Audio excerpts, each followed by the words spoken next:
I'm curious about the Houston Rockets. Remember, that was the destination for LeBron, and of course, he could play with Chris Paul, his good buddy. And then I started to wonder, and I said to Fritzy, why don't you reach out to Jerome Solomon, who covers the Rockets, because I wanted to ask him what's more likely to happen, LeBron goes to Houston or Chris Paul ends up going with LeBron someplace else. He doesn't get his max deal. So Jerome Solomon of the Houston Chronicle joins us now. Jerome, let me just start there.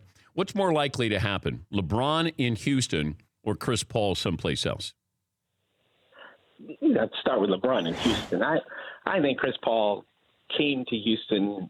He didn't come here on a one-year situation. It wasn't a one-year deal, and he wouldn't have made that call a year ago to decide to come to Houston if it were going to be a situation that he was just passing through town. Mm-hmm. And certainly, even if he were considering that, once he got here, he really found out that, Houston to his liking. I mean, it's the kind of city that a guy like him could make home. And it's a situation where the media is nice and comfortable. He got to play with a guy, and James Harden, who took a lot of the heat off of him. And, as it is with star players, after they lose a game, you have to go to the press conference and be asked the question, why did you lose, or why didn't you lead the team to victory? And for the first time in his career, Chris Paul didn't have to answer that every night. Of course, they didn't lose many games either, but he had another guy to share some of that blame.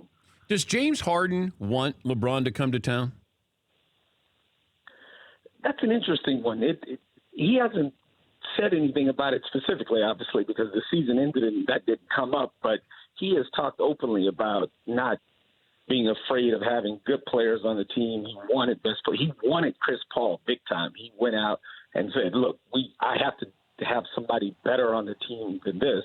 And he wants to win. That's the most important thing. And that's Chris Paul has talked about seeing that in James, and maybe he didn't know that until he really got to play with him throughout an entire season of Harden's desire to win and to win a championship. And he can't do that as the team is currently constituted. I mean, they came close and gave the Warriors a serious threat, but yeah, you'd be a fool not to want James, the best player in the league, to join your fight against the Warriors. And so unless James Harden is a nut, yeah, he should want LeBron James to join the Rockets. I mean, my goodness. But does it work? How does it work basketball-wise, Jerome, with those three? That's the job of Mike D'Antoni. And D'Antoni has proved that his offense and his ability to come up with offensive concepts to match the players, that should be the easy part. I mean, we're talking about – and you're not adding a guy who has to, in LeBron, who's afraid of letting somebody else get the ball and afraid of moving it around. And I mean, it's basketball-wise. I just don't think it's as big of an issue as people made it out to be. A year ago, people tried to say that, how can Chris Paul and James Harden play together? They're both point guards, and we saw how that managed to work. I mean, there are a lot of possessions in a basketball game. There are a lot of shots to go around.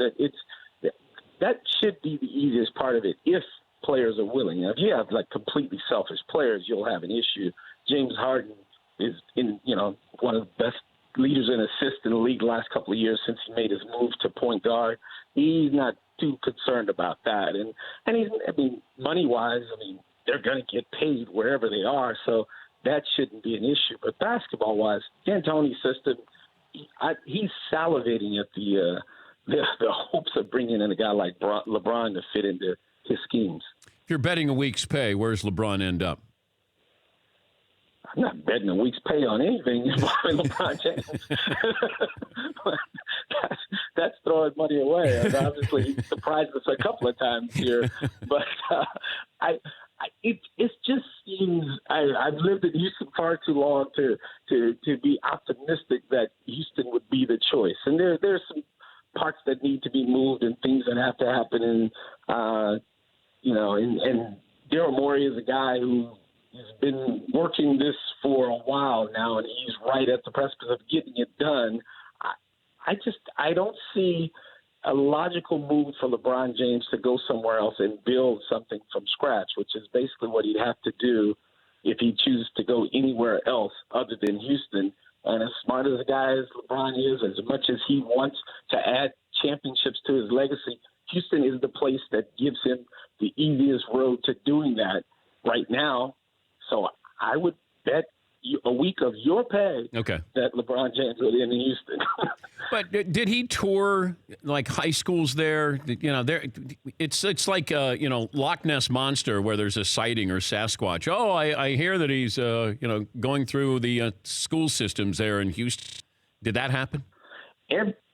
Every black man that's 6'5" or taller with a beard touring any school in the country the city that has an NBA team is LeBron James these days. I saw LeBron at the barbershop last week. I saw him at a donut shop 2 days ago in Houston. LeBron is everywhere in America right now. That's a walk-off, Jerome. Hey, thanks for joining us. We appreciate it, and have a good summer. All right, Jay. That's Jerome Solomon. For more Dan Patrick Show, tune to Audience Channel 239 on DirecTV or download the Dan Patrick Show app.